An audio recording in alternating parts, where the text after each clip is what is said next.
അസ്സലാമു അലൈക്കും വറഹ്മത്തുള്ളാഹി വബറകാതുഹു. അൽഹംദുലില്ലാഹ് വസ്സലാത്തു വസ്സലാമു അലാ റസൂലില്ലാഹ് വഅലാ ആലിഹി വസഹ്ബിഹി അജ്മഈൻ. അമ്മാ ബഅദ്. കഴിഞ്ഞ ദർസിൽ തിന്മകളുടെ പ്രധാനപ്പെട്ട ഗൗരവമേറിയ തിന്മകളുടെ താക്കോലുകളെ സംബന്ധിച്ചാണ് പറഞ്ഞത്. അതിൽ 6 കാര്യങ്ങളെ സംബന്ധിച്ച് പറഞ്ഞു. ഇൻഷാ അള്ളാഹ് ഒരു 6 കാര്യങ്ങൾ കൂടി ഓർമ്മപ്പെടുത്താനുണ്ട്. അതുകൊണ്ട് തന്നെ 7ാമത്തേതായി നമുക്ക് മനസ്സിലാക്കാനുള്ളത് മിഫ്താഹുൻ നിഫാഖ്, കാപട്യത്തിൻ്റെ താക്കോൽ. നിഫാഖിൻ്റെ സ്റ്റാർട്ടിങ് എന്ന് പറയുന്നത് അൽ കെദിബ്, കളവ് പറയലാണ്. ശരിക്കും ശ്രദ്ധിക്കുക. നിഫാഖ് എന്ന് പറഞ്ഞാൽ നമുക്കറിയാം അപകടം പിടിച്ചൊരു കാര്യമാണ്. ഇന്നൽ മുനാഫിഖീന ഫിദ്ദർക്കിൽ അസ്ഫലി മിനന്നാർ. മുനാഫിഖുകൾ നരകത്തിൻ്റെ ഏറ്റവും താഴെയുള്ള തട്ടിലായിരിക്കും, ഏറ്റവും താഴെയുള്ള നരകത്തിൻ്റെ ഏറ്റവും വലിയ അഗാധതകളിലായിരിക്കും അവർ. കാരണം അവർ ചെയ്യുന്ന ളുൽമിൻ്റെ ഗൗരവം മാനിച്ചുകൊണ്ടാണത്. അപ്പോൾ അത്രക്ക് അപകടം പിടിച്ചതാണ് നിഫാഖ്. അതുകൊണ്ട് തന്നെ നബി സല്ലല്ലാഹു അലൈഹി വസല്ലമ നിഫാഖിൻ്റെ അടയാളങ്ങൾ പറഞ്ഞു തന്നിട്ടുണ്ട്. അതിലൊന്ന് ഇദാ ഹദ്ദസ കദബ, സംസാരിച്ചാൽ കളവ് പറയുക, അതിലൊന്നാണ്. അതുകൊണ്ട് തന്നെ ചെറുതും വലുതുമായ കളവുകൾ പറയൽ ഒഴിവാക്കുക. ഖുലിൽ ഹഖ്ഖ വലൗ കാന മുർറൻ, നബി സല്ലല്ലാഹു അലൈഹി വസല്ലം പറഞ്ഞത് എത്ര കയ്പേറിയതാണെങ്കിലും സത്യമേ പറയാവൂ. ഇനി ചില സത്യങ്ങൾ പറയാൻ പറ്റില്ലേ എങ്കിൽ കളവ് പറയണ്ട, മിണ്ടാതിരുന്നാൽ മതി. അല്ലെങ്കിൽ ചിലയിടങ്ങളിൽ ഹക്ക് നമുക്ക് കൃത്യമായി നേർക്ക് നേരെ പറയാൻ പറ്റില്ല എങ്കിൽ അവിടെയും കളവാകാത്ത ഭാഷകൾ ഉപയോഗിക്കാൻ അനുവാദമുണ്ട്. നിർണായക ഘട്ടങ്ങളിൽ കളവാകാത്ത ഭാഷകൾ ഉപയോഗിക്കുക.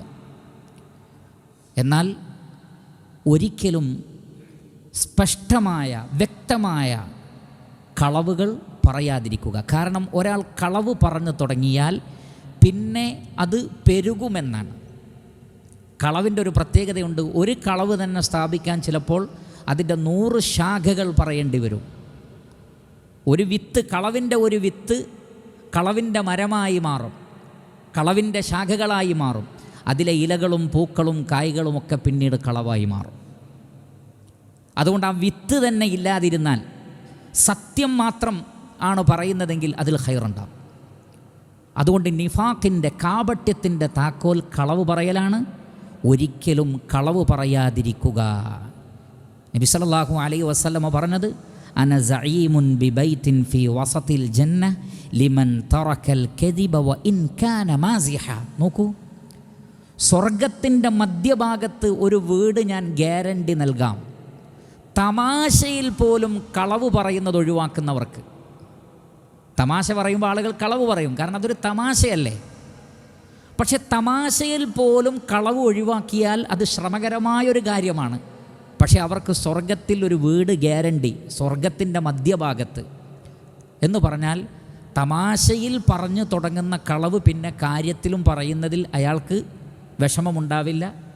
1-2 കളവ് പറഞ്ഞു തുടങ്ങിയാൽ പിന്നെ ധാരാളം കളവ് പറയാൻ മനസാക്ഷിക്കുത്തുണ്ടാവില്ല.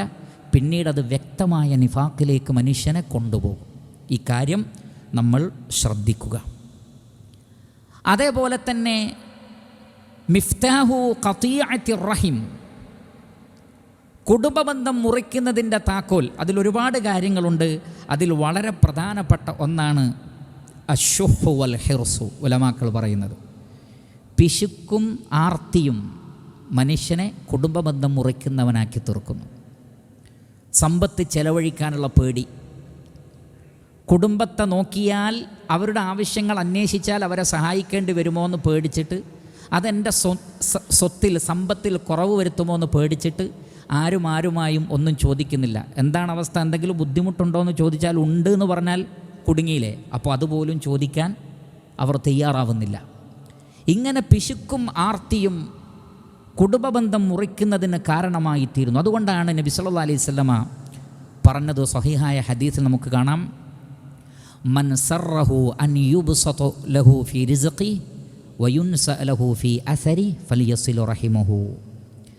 നിങ്ങൾക്ക് ഉപജീവനത്തിൽ ബറക്കത്തുണ്ടാവണമെന്ന് നിങ്ങൾ ആഗ്രഹിക്കുന്നുവെങ്കിൽ, ആയുസ്സിൽ വർധന ഉണ്ടാകണമെന്ന് ആഗ്രഹിക്കുന്നുവെങ്കിൽ കുടുംബബന്ധം ചേർക്കട്ടെ എന്ന് പറഞ്ഞാൽ, കുടുംബബന്ധം ചേർക്കുന്നതിലൂടെ റിസ്ഖിൽ, ഉപജീവനത്തിൽ വർധനവുണ്ടാവുകയാണ് ചെയ്യുന്നത്. ഉപജീവനത്തിൽ വർധനവുണ്ടാവുകയാണ് ചെയ്യുന്നത്. ഖുത്ബയിൽ ഞാൻ സൂചിപ്പിച്ച ഹദീസ് സഹീഹുൻ ലിഗൈരിഹി എന്ന ദർജയിൽ ഉൾപ്പെടുന്ന ഹദീസാണ്. മാമിൻ അഹ്ലി ബൈത്തിൻ യതവാസലൂന ഫയഹ്താജുൻ. ഒരു കുടുംബക്കാരനും പരസ്പരം ബന്ധം ചേർക്കുന്നുവെങ്കിൽ അവർക്ക് പിന്നെ ഹാജത്തുണ്ടാവില്ല, എന്ന് പറഞ്ഞാൽ ദാരിദ്ര്യം ഉണ്ടാവുകയില്ല. പരസ്പരം ബന്ധം ചേർക്കുന്ന കുടുംബങ്ങളിൽ അത് വളരെ കുറവായിരിക്കും. നബി സല്ലല്ലാഹു അലൈഹി വസല്ലം പറയുകയാണ്, അശ്അരി കുടുംബം, മദീനയിലുണ്ടായിരുന്ന അശ്അരി കുടുംബം, ആ കുടുംബത്തിൻ്റെ പ്രത്യേകത നബി സല്ലല്ലാഹു അലൈഹി വസല്ലം പറയാണ്, അവരിൽ ഏതെങ്കിലും ഒന്നോ രണ്ടോ കുടുംബക്കാർക്കൊരു പ്രശ്നം ഉണ്ടായാൽ, അവിടെ പണമില്ല, അല്ലെങ്കിൽ ധാന്യമില്ല, ഭക്ഷണമില്ല, ആ കുടുംബക്കാർ മുഴുവൻ മീറ്റിംഗ് കൂടുന്ന, എല്ലാവരും ഒരുമിച്ച് കൂടും. എന്നിട്ട് ഓരോരുത്തരും അവരവരുടെ വീടുകളിലുള്ളത് കൊണ്ടുവരുന്നതാണ്. എല്ലാവരും അവരവരുടെ വീട്ടിലുള്ളത് കൊണ്ടുവരും. എന്നിട്ട് തുല്യമായി വീതിച്ചെടുത്ത് കൊണ്ടുപോകും. തുല്യമായി വീതിക്കും. ചിലപ്പോൾ നമ്മുടെ കയ്യിൽ കൂടുതലാണുള്ളതെങ്കിൽ അത് കുറവ് വരും. കാരണം എന്താണ്? തുല്യമായി വീതിക്കുമ്പോൾ കുറവ് വരും. കുറച്ചുള്ളവർക്ക് കൂടുതൽ കിട്ടുകയും ചെയ്യും. കാരണം എന്താണ്? തുല്യമായി വീതിക്കുകയാണ്. നോക്കൂ, ആ ഒരു രീതി നബി സല്ലല്ലാഹു അലൈഹി വസല്ലം പറയാണ്, അവരെന്നിൽപ്പെട്ടവരും ഞാൻ അവരിൽപ്പെട്ടവരുമാണ് എന്ന് പറഞ്ഞാൽ ഞാൻ ഇഷ്ടപ്പെടുന്ന സ്വഭാവം അതാണ് എന്ന് റസൂലുള്ളാഹി സ്വല്ലല്ലാഹു അലൈഹി വസല്ലം. ഞാൻ ആ സൂചിപ്പിച്ച ഹദീസിൽ, സുദീർഘമായ ഹദീസാണ്, ഖുതുബയിൽ നമുക്ക് കുറച്ചേ പറയാൻ പറ്റുള്ളൂ. അതിൽ നബി സല്ലല്ലാഹു അലൈഹി വസല്ലം പറയുന്നത്, ചില കുടുംബക്കാർ ഫജറത്തുകളായിരിക്കും, മോശക്കാരായിരിക്കും എന്ന് പറഞ്ഞാൽ സ്വഭാവത്തിലൊക്കെ കുറച്ച് പരുഷതയും കാഠിന്യമൊക്കെ ഉണ്ടാവും. പക്ഷേ കുടുംബബന്ധം ചേർക്കുന്നവരാണ് അവരെങ്കിൽ അവരുടെ മക്കളിലും അവരുടെ സമ്പത്തിലും നിങ്ങൾക്ക് വർധനവ് കാണാം. അവർക്ക് ചിലപ്പോൾ ചില സ്വഭാവ ദൂഷ്യങ്ങളൊക്കെ ഉണ്ടാകാം. പക്ഷേ അതേ സന്ദർഭത്തിൽ അവർ കുടുംബബന്ധത്തെ വളരെയധികം ശ്രദ്ധിക്കുന്നവരെയും കാണാം. അതിലൂടെ അവർക്ക് ബറക്കത്തുണ്ടാകും, അല്ലെങ്കിൽ വർധനവുണ്ടാകും. എന്ന് പറഞ്ഞാൽ ബന്ധം ചേർക്കുന്നതിൽ അത്രയും പ്രാധാന്യമുണ്ട്. അപ്പോൾ നല്ലവർ കൂടിയാകുമ്പോഴോ, നല്ല സ്വഭാവക്കാർ കൂടിയാകുമ്പോഴോ അതിലൊരുപാട് ബറക്കത്തുകളുണ്ടാകും. അതുകൊണ്ട് പിശുക്കും ആർത്തിയും ഒഴിവാക്കി വിശാലത കാണിച്ചാൽ നല്ല ബന്ധങ്ങളുണ്ടാകും, അതിലൂടെ ബറക്കത്തുണ്ടാകും എന്നാണ് നമുക്ക് കാണാൻ കഴിയുന്നത്. ഇനി മിഫ്താഹുൽ ബിദ്അ വദ്ദലാല, ബിദ്അത്തിൻ്റെയും വലാലത്തിൻ്റെയും, ബിദ്അത്ത് എന്ന് പറഞ്ഞാൽ പുത്തൻ ആചാരങ്ങൾ, വലാലത്ത് എന്ന് പറഞ്ഞാൽ വഴികേടുകൾ, ശരിയായ റൂട്ടിൽ നിന്ന് തെറ്റിപ്പോകുന്ന വഴികേടുകൾ. ഇതിൻ്റെ താക്കോൽ എന്ന് പറയുന്നത് അൽ ഇഅറാദു അനിസ് സുന്ന, നബിയുടെ സുന്നത്ത് പഠിക്കാതിരിക്കലാണ് അതിൻ്റെ താക്കോൽ.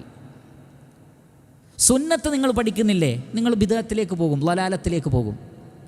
ഇന്ന് മുസ്ലിം ഉമ്മത്തിൽ സംഭവിച്ചിരിക്കുന്ന വളരെ ഗുരുതരമായ വിഷയമെന്ന് പറയുന്നത്, നബി സല്ലല്ലാഹു അലൈഹി വസല്ലമയെ സംബന്ധിച്ചൊന്നും ഒരു ധാരണയുമില്ലാത്തൊരു സമൂഹമാണ് വളർന്നു വരുന്നത്.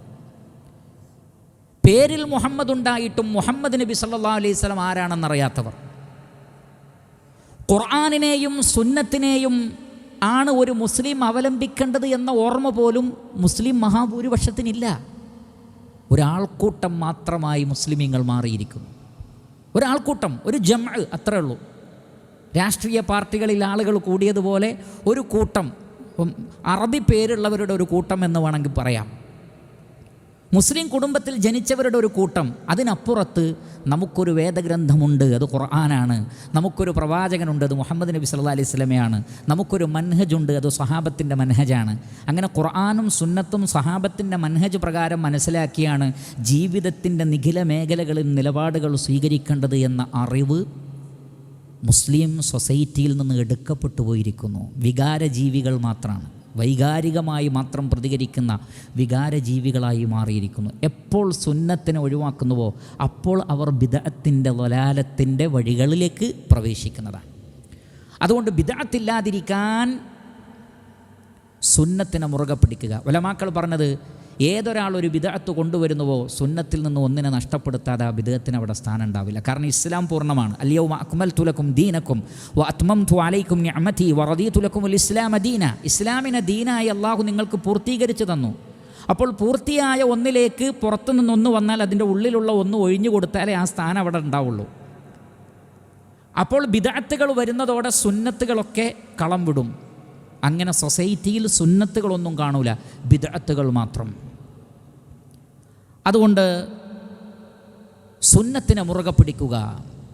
എങ്കിൽ ബിദഅത്തിനെയും ളലാലത്തിനെയും നമുക്ക് ഒഴിവാക്കാൻ സാധിക്കുന്നതാണ്. അതേപോലെ തന്നെ മിഫ്താഹു ഷിർക്ക്, ഷിർക്കിൻ്റെ താക്കോൽ, ഷിർക്ക് തുടക്കം കുറിക്കുന്നത് എവിടെ നിന്നാണ്?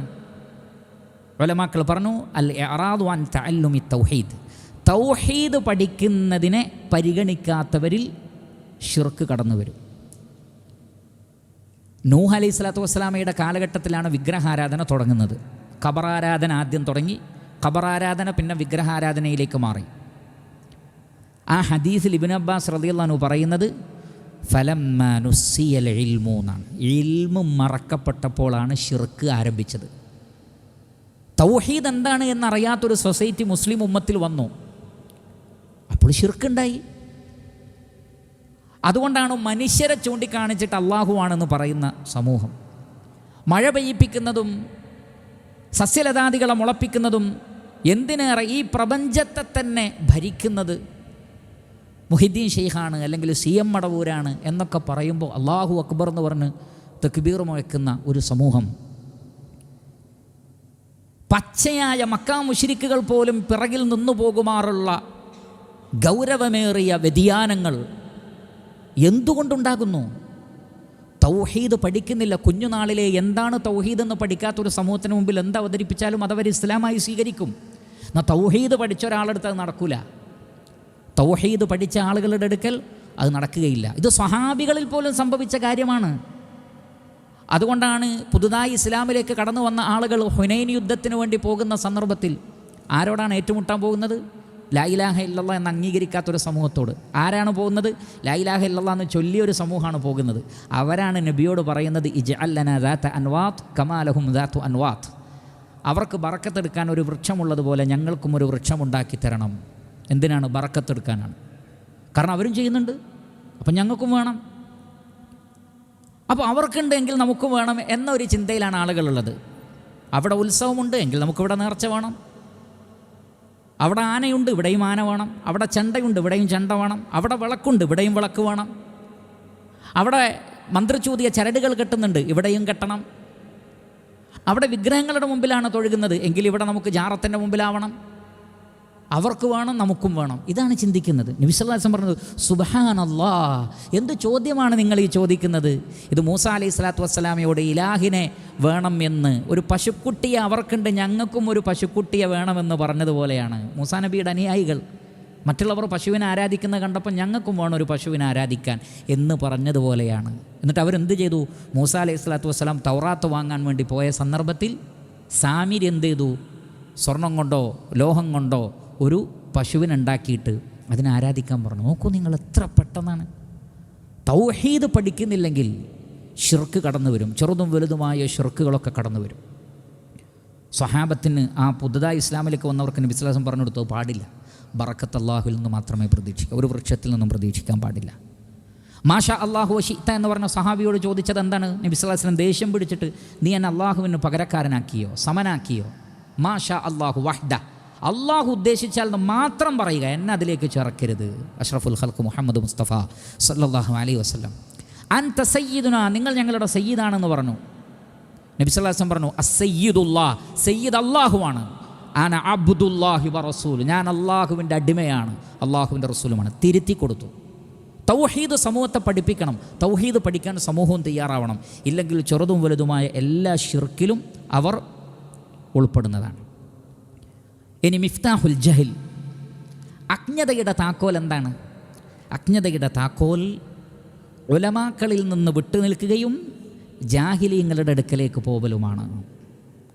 ഒരാൾ അജ്ഞനാവാൻ അത് തന്നെ മതി. അഹ്ലുസുന്നത്തി വൽ ജമാഅത്തിൻ്റെ പണ്ഡിതന്മാരോട് സ്നേഹമില്ല, അവരോട് ആദരവില്ല, അവരോട് ബഹുമാനമില്ല, അവരുടെ അടുക്കൽ നിന്ന് ദീന് പഠിക്കാൻ താല്പര്യവുമില്ല. മറിച്ച് അവരെ കാണുമ്പോഴേക്ക് ഹൃദയത്തിൽ വെറുപ്പ് തോന്നിക്കുന്ന അവസ്ഥയിൽ മനുഷ്യരിലും ജിന്നുകളിലും പെട്ട പിശാചുക്കൾ അവരുടെ പ്രബോധനത്തിൽ വിജയിച്ചിരിക്കുന്നു.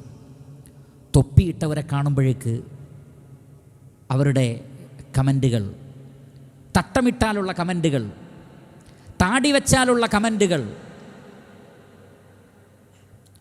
ശ്രദ്ധിച്ചാലറിയാം ആലിമീങ്ങളോട് അവർക്കുള്ള സമീപനം. അഹ്ലുസുന്നത്തി വൽ ജമാഅത്തിൻ്റെ കിബാറുകളിൽപ്പെട്ട പണ്ഡിതന്മാരോടുള്ള അവരുടെ സമീപനം വളരെ മോശമാണ്. അവരെ എന്തോ ഒന്നും അറിയാത്ത, ഒന്നിനും കൊള്ളരുതാത്തവരായി അവർ ചിത്രീകരിച്ചിരിക്കുന്നു. എന്നാൽ അതല്ലാതെ വളവള എന്ന് യാതൊരു പ്രമാണവുമില്ലാതെ സംസാരിച്ചുകൊണ്ടിരിക്കുന്ന ആളുകളെ ആലിമീങ്ങളുടെ സ്ഥാനത്ത് ഇരുത്തിയിട്ട് അവരുടെ സംസാരങ്ങൾ കേൾക്കാൻ ദിവസവും കാതോർത്ത് അവരെന്താണോ പറയുന്നത് അതൊക്കെ തൊണ്ട തൊടാതെ വിഴുങ്ങി അത് പുറത്തേക്ക് തള്ളുന്ന ഒരു സമൂഹമായി മാറിയിരിക്കുന്നു. ഇങ്ങനെ ജാഹിലുകളെ കേൾക്കുകയും ആലിമുകളെ കേൾക്കാതിരിക്കുകയും ചെയ്യുന്നത് എപ്പോഴാണോ അപ്പോൾ ജഹലുണ്ടാകുന്നു. റസൂലുള്ളാഹി സ്വല്ലല്ലാഹു അലൈഹി വസല്ലമ പറഞ്ഞില്ലേ, അന്ത്യനാളിൻ്റെ അടയാളങ്ങളിൽ പെട്ട കാര്യമായി നബി സല്ലല്ലാഹു അലൈഹി വസല്ലമ പറഞ്ഞത്, യുർഫഉൽ ഇൽം, അറിവ് ഉയർത്തപ്പെടും, ജഹൽ സ്ഥാപിതമാകും എന്ന് പറഞ്ഞാൽ വിവരക്കേട് ഇൽമായി ആളുകൾ കരുതും. ഒരാൾ ജഹാലത്ത് പറഞ്ഞാൽ മഹത്തായ ഇൽമാണെന്ന് കരുതും. ഒരാൾ ഇൽമ് പറഞ്ഞാൽ എന്ത് വിവരക്കേടാണ് ഇയാൾ പറയുന്നത് എന്നും പറയും. ലാ ഹൗല വലാ ഖുവത ഇല്ലാ ബില്ലാഹ്. നബി സല്ലല്ലാഹു അലൈഹി വസല്ലം പറഞ്ഞു, ആലിമീങ്ങളൊക്കെ തഴയപ്പെടുമ്പോൾ അല്ലെങ്കിൽ അവർ മരണപ്പെട്ട് കഴിഞ്ഞാൽ ഇത്തഖദൻ നാസു റൂസൻ ജുഹാല, നേതാക്കളായിട്ട് ജാഹിലീങ്ങളെ തിരഞ്ഞെടുക്കും. ഫസുഇലു ഫഅഫ്തൗ ബിഗൈരി ഇൽമിൻ, ഒരു വിവരവുമില്ലാതെ ഇങ്ങനെ ഫത്വ പറഞ്ഞുകൊണ്ടിരിക്കും. ഫളല്ലു വഅളല്ലു, സ്വയം അവർ പിഴച്ചു, മറ്റുള്ളവരെ പിഴപ്പിക്കുകയും ചെയ്തു. ജഹാലത്തിൻ്റെ താക്കോൽ ഉലമാക്കളിൽ നിന്ന് അകലലാണ്. പ്രിയപ്പെട്ടവരത് പാടില്ല. അഹ്ലുസുന്നത്തി വൽ ജമാഅത്തിൻ്റെ പണ്ഡിതന്മാരിൽ നിന്ന് ദീന് പഠിക്കൂ. മതം പറയാൻ യോഗ്യതയില്ലാത്ത ജാഹിലുകളെ ഒഴിവാക്കൂ. എങ്കിലേ നമുക്ക് വിജയിക്കാൻ കഴിയുള്ളൂ. ഇനി വ്യത്യസ്ത പിഴച്ച കക്ഷികളുടെ കൂട്ടത്തിൽ ചേർന്നു പോകുന്നതിൻ്റെ മിഫ്താഹ് എന്ന് പറയുന്നത് അൽ ബുഅ്ദു അൻ അഹ്ലി സുന്നത്തി വൽ ജമാഅ. അഹ്ലുസുന്നത്തി വൽ ജമാഅ, അതാണ് സുന്നത്തിൻ്റെയും ജമാഅത്തിൻ്റെയും ആളുകൾ. എന്താണ് അസുന്ന? മുഹിദ്ദീൻ ഷെയ്ഖ് റഹ്മത്തുള്ളാഹി അലൈഹി പറഞ്ഞു, അസുന്നത്തു മാ സന്നഹു റസൂലുള്ളാഹ്. സുന്നത്ത് എന്ന് പറഞ്ഞാൽ അള്ളാഹുവിൻ്റെ റസൂൽ ചര്യയാക്കിയതാണ്. വൽ ജമാഅത്തു മത്തഫഖ അലൈഹി അസ്ഹാബു റസൂലില്ലാഹി സ്വല്ലല്ലാഹു അലൈഹി വസല്ലം. അള്ളാഹുവിൻ്റെ റസൂലിൻ്റെ സഹാബാക്കൾ ഇജ്മാ ആയതെന്തോ അതാണ് ജമാഅത്ത്. അപ്പോൾ അഹ്ലുസുന്നത്തി വൽ ജമാഅ എന്ന് പറഞ്ഞാൽ നബിയുടെയും സഹാബത്തിൻ്റെയും ആളുകൾ, നബിയുടെയും സഹാബത്തിൻ്റെയും മൻഹജിനെ മുറുകെ പിടിക്കുന്ന ആളുകൾ. ഇവരുടെ കൂടെയാണ് ചേരേണ്ടത്. ഇതിൽ നിന്ന് തെറ്റിയാൽ പിന്നെ ഏതെല്ലാം പിഴച്ച കക്ഷികളുണ്ടോ അവരിലേക്കൊക്കെ പോകും. അവർ ഖവാരിജികളുടെ വാദങ്ങൾ വാദിക്കും, അവർ ഷിയാക്കളുടെ വാദങ്ങൾ വാദിക്കും, അവർ മുർജിയാക്കളുടെ വാദം വാദിക്കും, അവർ മുഅ്തസിലിയാക്കളുടെ വാദം വാദിക്കും, അവർ ജബരിയാക്കളുടെ വാദം വാദിക്കും, അവർ ഖദരിയാക്കളുടെ കൂടെ കൂടും. ഇസ്ലാമാണെന്ന് പറഞ്ഞുകൊണ്ട് പറയുന്നത് മുഴുവൻ ലലാലത്തിൻ്റെ ആളുകളുടെ ആശയമായിരിക്കും. ഈ വ്യക്തിക്കറിയില്ല, ഞാൻ ലലാലത്തിൻ്റെ ടീമിൽ അറിയാതെ ഞാനതിൽ ചേർന്നു പോയിട്ടുണ്ട് എന്നുള്ളത് ആ മനുഷ്യൻ മനസ്സിലാക്കുന്നില്ല. എന്തുകൊണ്ടാണ് അങ്ങനെ വ്യക്തികൾക്ക് സാധിക്കുന്നത്, സംഭവിക്കുന്നത്? അവർ അഹ്ലുസുന്നത്തി വൽ ജമാഅത്തിൻ്റെ ആളുകളുടെ കൂടെ കൂടുന്നില്ല. അവരെ പിഴച്ചവരായും വലാലത്തിൻ്റെ ആളുകളെ ഹിദായത്തിൻ്റെ ആളുകളായും തലതിരിച്ച് മനസ്സിലാക്കിയിരിക്കുന്നു. അങ്ങനെ ഒരു കാലഘട്ടം വരുമെന്ന് നബി സല്ലല്ലാഹു അലൈഹി വസല്ലം പറഞ്ഞിട്ടുണ്ട്. അപ്പോൾ ഈ വക കാര്യങ്ങളൊക്കെ ശ്രദ്ധിക്കുകയും വലാലത്തിലേക്ക് പോവാതിരിക്കാൻ അഹ്ലുസുന്നത്തി വൽ ജമാഅത്തിൻ്റെ വാതിൽ തുറക്കുക, ജഹാലത്തിലേക്ക് പോവാതിരിക്കാൻ ഇൽമിൻ്റെ വാതിൽ തുറക്കുക, അതേപോലെ ഷിർക്കിലേക്ക് പോവാതിരിക്കാൻ തൗഹീദ് പഠിക്കുന്ന വാതിൽ തുറക്കുക, ബിദ്അത്തിലേക്ക് പോവാതിരിക്കാൻ സുന്നത്ത് പഠിക്കുന്ന വാതിൽ നമ്മൾ തുറക്കുക. അങ്ങനെ ഖൈറിൻ്റെ വാതിലുകൾ തുറക്കുക, ഷർറിൻ്റെ വാതിലുകൾ അടച്ചു കളയുക. എങ്കിൽ ഈ ഉമ്മത്തിന് വിജയമുണ്ടാകും. അല്ലാഹു സുബ്ഹാനഹു വ തആല നാം ഇവരെയും അനുഗ്രഹിക്കുമാറാകട്ടെ. വസല്ലല്ലാഹു വസല്ലമ അലാ ഖൈരി ഖൽഖിഹി മുഹമ്മദിൻ വആലിഹി വസഹ്ബിഹി അജ്മഈൻ വൽഹംദുലില്ലാഹി റബ്ബിൽ ആലമീൻ. സുബ്ഹാനകല്ലാഹുമ്മ വബിഹംദിക് അഷ്ഹദു അൻ ലാ ഇലാഹ ഇല്ലാ അൻത അസ്തഗ്ഫിറുക വഅതൂബു ഇലൈക്. വസ്സലാമു അലൈക്കും വറഹ്മത്തുള്ളാഹി വബറകാതുഹു.